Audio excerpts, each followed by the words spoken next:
chicos, bienvenidos a esta octava semana. El día de hoy vamos a ver un tema muy importante, lo que son los conectores de texto. Ahora, nosotros podemos haber entendido muchos textos, ¿no? Podemos haber leído múltiples textos, incluso hemos leído ya un libro, como es el de José Carlos Mariátegui, Los 7 ensayos sobre la realidad peruana. Pero en todo libro siempre se van a presentar conectores. Quizás nosotros no lo hemos percatado porque lo hemos leído de corrido.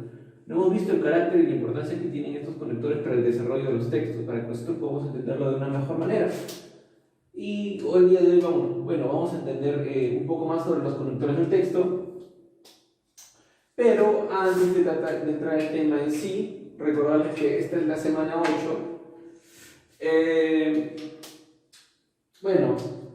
He decidido de que no esta semana, sino la próxima, vayamos a tocar ya lo que es un libro. Como recuerdan, desde la semana 1 hasta la semana 4 hemos estado tocando el libro de Los 7 ensayos de la realidad peruana de José Carlos Mariátegui. Pero a partir de la novena semana, ya vamos a tocar un texto diferente. Yo sé que desde la semana 5 a la 8 no hemos tocado ningún texto, pero a partir de la 9 sí, vamos a tocar un texto. He decidido que sea el libro de los ríos profundos.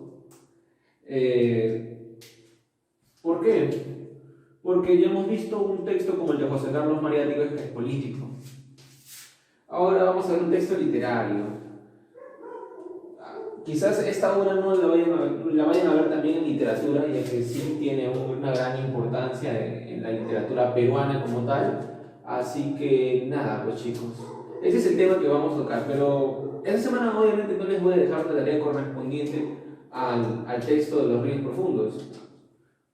Lo que voy a hacer es, a partir de la semana 9, como ya les indiqué, vamos a tocar paso a paso todo el texto. Ya la próxima semana estaré dando las indicaciones, pero ¿por qué entonces les estoy diciendo desde este momento? Pues muy simple, chicos. Ya que Los ríos profundos es un libro bastante común, bastante conocido, quizás uno que otro lo pueda tener en su biblioteca y lo puede estar leyendo. De todas maneras, también se puede encontrar en PDF para los que quizás no lo tienen de manera física. Y pues nada, chicos, vayan leyendo para que así el trabajo a partir de la novena semana que ya vamos a tocar los ríos profundos no se les haga tan agobiante.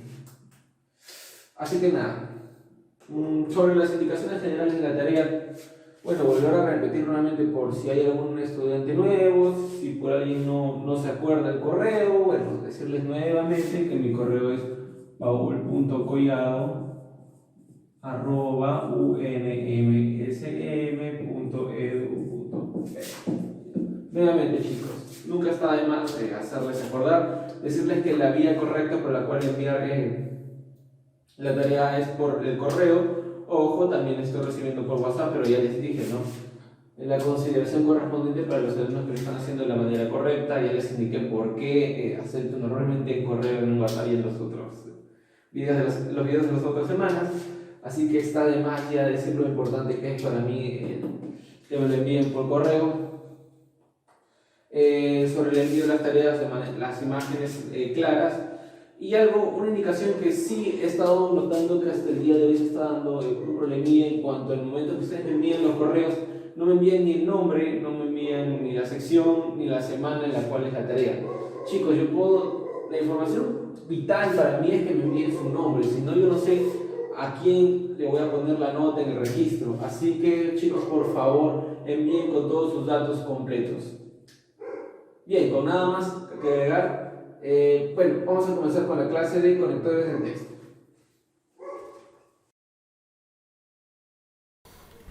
Bien, entonces esta vez vamos a ver lo que es el tema de comprensión y producción de texto, pero antes de comenzar con la parte inicial, tenemos que entender algo muy importante. Para la producción de un texto tenemos que comprender los diversos textos que ya han sido creados por otros autores. ¿Por qué? Porque si nosotros no entendemos los diversos textos que existen, no vamos a poder producir una idea y poder mostrarla a través de un texto. Si nosotros no vemos, no entendemos, mucho menos vamos a poder hacer algo parecido. Es por ello que es fundamental la comprensión de texto. Así que vamos a entender dichos conceptos para la elaboración del texto. Bien, entonces comencemos con la comprensión. Tenemos un texto pequeño donde dice, si tuviera millones de amigos, le pediría a cada uno una moneda y sería millonario. Si tuviera 500.000 amigos, le pediría tomarnos de la mano para unir el país. Si tuviera 200 amigos, fundaría una ciudad donde todo el mundo me saludaría con una sonrisa. Si tuviera 25.000 amigos, la empresa de teléfonos me cortaría la línea cada vez que cumpliéramos años. Si tuviera 6.000 amigos, me gustaría ser padrino de 6.000 niños. Si tuviera 1.000 amigos, tendría 1.000 manos para mí. Si tuviera 365 amigos, pasaría cada día del año con uno de ellos. Si tuviera 100 amigos, tuviera cada día 100 consejos. Si tuviera 10 amigos, mi madre tendría 10 hijos más. Si tuviera 4 amigos, tendría asegurada 4 manos que cargarán mi ataúd. Si tuviera 2 amigos, sería 2 veces más feliz. Pero si tuviera un solo amigo, no necesitaría tener más. Hay quienes quieren tener 1.000.000 de amigos, cuando cada uno de ustedes vale millones. Bien, chicos, entonces hemos visto cuál es la finalidad del texto. Nos habla justamente de la importancia de la amistad, del tener amigos.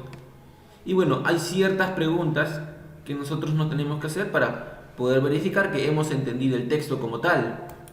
Dichas preguntas son las siguientes. ¿Cuál es la idea principal de la lectura? ¿Qué opinas de la amistad? ¿La valoras? ¿Cuánto? ¿Por qué el autor siente que su amigo y los demás es prescindible? ¿Pero por qué estas preguntas, chicos? Pues muy simple. La primera, ¿cuál es la idea principal? Es para ver si tú has entendido cuál es el punto central del texto.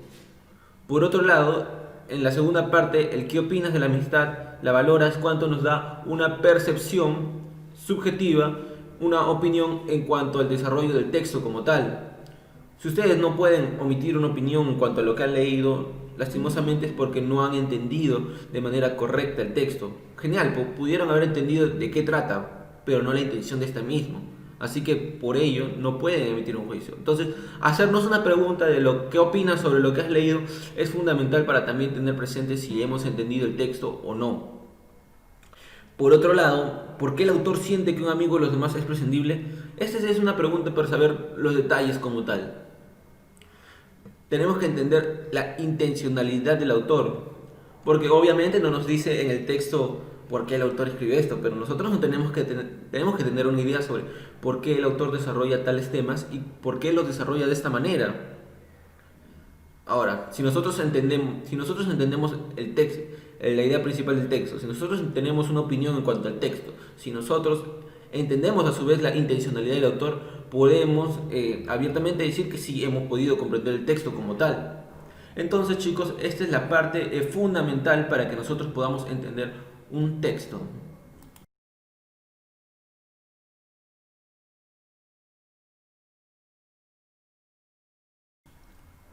Bien, entonces ya teniendo presente las preguntas fundamentales para poder determinar si hemos comprendido o no un texto, pasaremos a hablar un poco sobre la producción. Pero vamos a centrarnos en una clase de texto, los textos descriptivos. Los textos pueden clasificarse en general como narrativos, descriptivos, argumentativos, expositivos e informativos. En esta oportunidad vamos a desarrollar los textos descriptivos y según el diccionario de la Real Academia Española, describir es representar a alguien o algo por medio del lenguaje, refiriendo o explicando sus distintas partes, cualidades y circunstancias. Bien, entonces vamos a ver que el texto descriptivo como tal va a describir, valga la redundancia, diferentes aspectos, ya sea de un suceso, ya sea de un objeto, ya sea de algo en sí, pero plenamente el texto va a describir, no nos va a dar una opinión, no va a tratar de convencernos como tal, pero nos va a describir un objeto diferente, ¿no? Ya sea un suceso, una persona, un objeto, etcétera, etcétera. Pero esta se va a limitar a simplemente describirlos.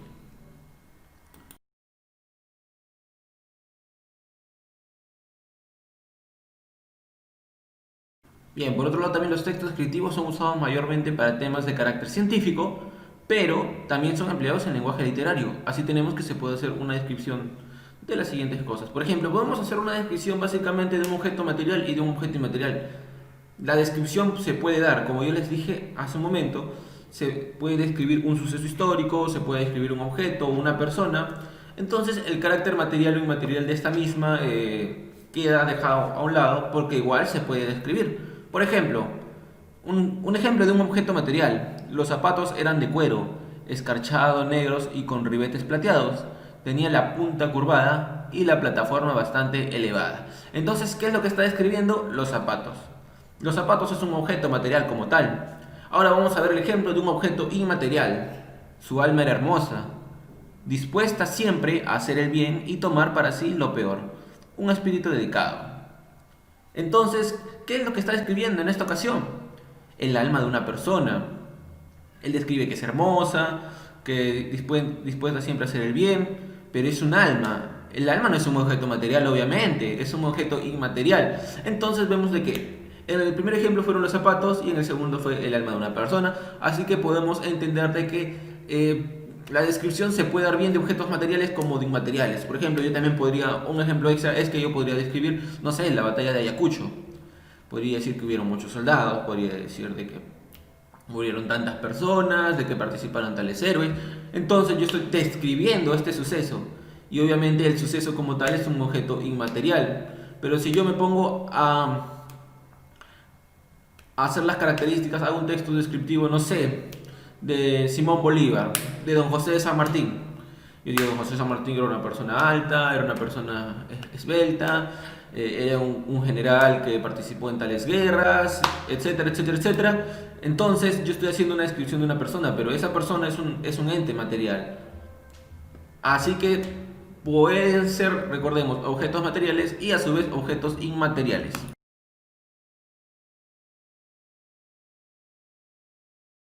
Bien, ahora hablemos de las clases de textos descriptivos que hay. Algunos textos descriptivos son de definición, de clasificación o de comparación. Bien, a continuación vamos a ver un pequeño texto de definición. Los bestiarios fueron textos que se hicieron muy populares durante la Edad Media. Aparecieron en forma de volúmenes con detalladas ilustraciones que describían animales, plantas e incluso rocas. Este bestiario inglés de Aberdeen apareció en Inglaterra durante el siglo XII en una recopilación de distintos libros similares, principalmente el Psychologius griego. Además incluye capítulos del Génesis como los primeros 7 días de la creación. Los bestiarios eran compilaciones de todo tipo de animales reales e imaginarios, acompañados de una explicación moralizadora. Uno de los elementos más llamativos del bestiario de Abderen son las ilustraciones en las que se dibujan y dejaban volar libremente su imaginación. Muy bien, vemos entonces que en este texto definitivo nos muestran ciertas definiciones sobre lo que es un bestiario, porque bueno, yo les puedo hablar sobre un bestiario, pero quizás sin antes de leer el texto ustedes no sepan lo que es un bestiario. Entonces, un texto de definición se va a basar básicamente en esto, ¿no? En definir un término. Y para eso también se desarrollan las siguientes preguntas.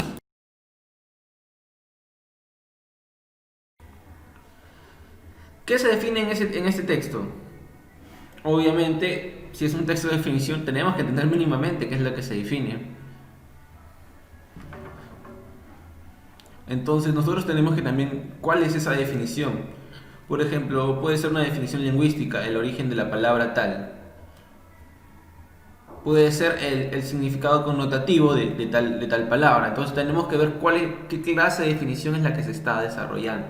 En el caso de este texto que hemos visto es básicamente de su significado como tal. No estamos redundando con la palabra, quizás el origen de la palabra, no. Simplemente es el significado de lo que es un bestiario y algunos datos en cuanto a su desarrollo histórico también. ¿Qué información peculiar se menciona en este texto? Bueno, lo que se menciona es su significado, lo que se menciona es algunas características de estos, a su desarrollo histórico también, porque vemos de que nos habla de un determinado tiempo en la historia donde estos objetos, estos libros fueron bastante comunes. Así que esa es la clase de información que también nos brinda. Entonces, teniendo presente estas tres clases de preguntas, nosotros podemos entender, podemos definir qué clase de texto de definición es el que se está desarrollando, chicos.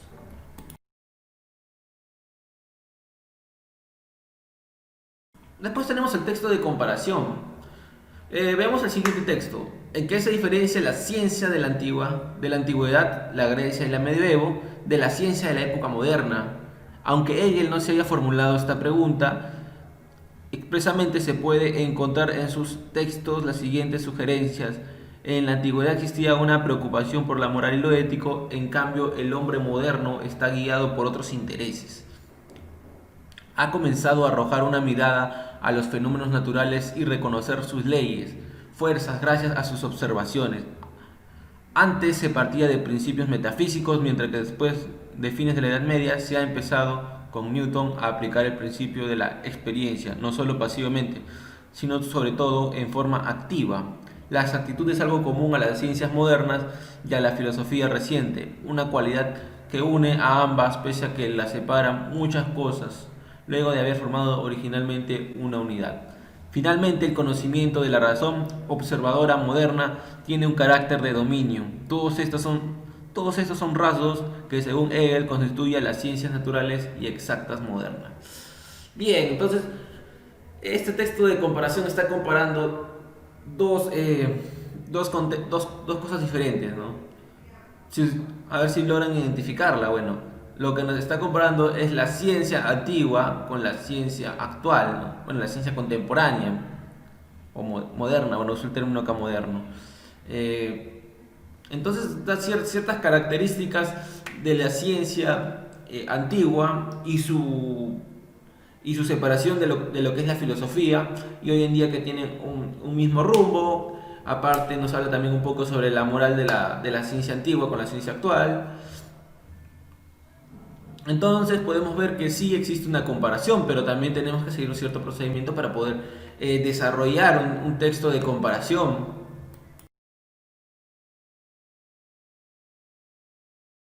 Bien, entonces para desarrollar un texto de comparación tenemos que tener presente los dos términos que vamos a comparar como tal. Si nosotros vamos a comparar la ciencia de la antigüedad con la ciencia moderna, entonces para que nosotros podamos desarrollar estas dos clases de ciencia, tenemos que primero definir lo que es la ciencia antigua y lo que es la ciencia moderna, ver las características más resaltantes de cada una de ellas, hacer una comparación, ver en qué cosas se mantienen, qué cosas no hasta el día de hoy son muy diferentes, y así nosotros podemos hacer un texto de comparación. Pero, a ver, chicos, entonces yo puedo buscar otro texto directamente que me hable sobre la ciencia antigua y la ciencia moderna y poder desarrollar yo mismo mi texto de ciencia antigua y ciencia moderna. Pues no, porque simplemente sería repetir. Nosotros no estaríamos generando un texto, simplemente estaríamos adaptando un texto ya desarrollado. Pero si nosotros mismos queremos desarrollar un texto de comparación, tenemos que buscar las dos definiciones, lo que es la ciencia de la antigüedad y la ciencia moderna, y hacer una comparación. Ojo, pueden desarrollar textos de muchas cosas, no sé, por ejemplo, sobre los libros que se usaban en la antigüedad y hoy en día se usan los libros en PDF. Podemos comparar sus ventajas, sus desventajas, muchas cosas podemos comparar, no solamente cosas que han cambiado en el tiempo, sino cosas que hasta el día de hoy se usan. Por ejemplo, una pizarra tiza y una pizarra acrílica, ¿no? Igual se puede comparar sus ventajas o desventajas. Hasta el día de hoy se usan, pero sí se pueden comparar sus... Entonces, chicos, este va a ser el carácter de un texto comparativo. Te va a describir, pero también al momento de escribirte estos dos términos, también te va a dar sus similitudes y las cosas que hacen que sean diferentes a la vez. El texto de clasificación. Bueno, veamos a continuación un texto de clasificación. El fichaje es una técnica utilizada especialmente por los investigadores. Es un modo de recolectar y almacenar información. Cada ficha contiene una serie de datos de extensión variable, pero todos referidos a un mismo tema, lo cual le confiere unidad y valor propio. Las fichas tradicionales son de cartulina y se venden en las librerías a un precio muy bajo. Sin embargo, hoy es muy común recolectar la información en una base de datos.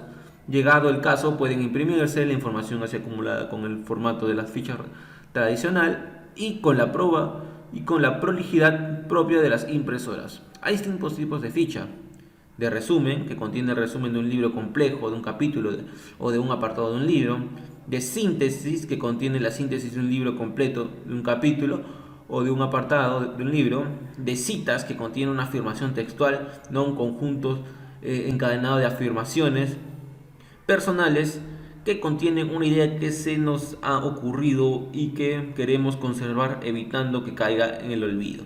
Bien, entonces vemos que esta clase de texto, que es el clasificativo, el de clasificación, va reuniendo pequeñas partes, pequeños subtítulos, pequeñas peculiaridades de la idea principal. Ahora, la manera en la cual se tiene que desarrollar este texto es de una manera mucho más ordenada que las comparativas y que los otros tipos de texto que hemos visto. Entonces, la clasificativa, básicamente lo que tenemos que hacer para desarrollarla es hacer un mapa conceptual, un mapa que nos ayude a ordenar nuestras ideas. ¿Por qué? Porque no solamente nos van a hablar sobre la descripción de las fichas, sino de las distintas clases de fichas que hay y las características de estas mismas. Entonces vemos que también hay subtemas. Estos subtemas a su vez también tienen que ser ordenados. Es por eso que para el desarrollo de un texto de clasificación, lo correcto sería desarrollar un mapa conceptual o alguna clase de organizador visual. Bien, entonces entendemos estas tres clases de textos descriptivos, chicos. Bien, entonces teniendo presente un pequeño repaso, tenemos primero los textos de definición. Bueno, dentro de los textos descriptivos están los textos de definición, que van a definir ya sea un término de manera sintáctica, el significado de la palabra como tal, lo que esto implica. Y bueno, básicamente nosotros para el desarrollo de esta clase de textos es hacer plenamente tres preguntas, ¿no? ¿Qué es lo que nos está diciendo el texto? ¿El por qué nos está diciendo esto? Entonces, con estas preguntas nosotros podemos entender un poco mejor la idea en la cual nos vamos a centrar para desarrollar el texto. Ahora, por otro lado tenemos el texto de comparación.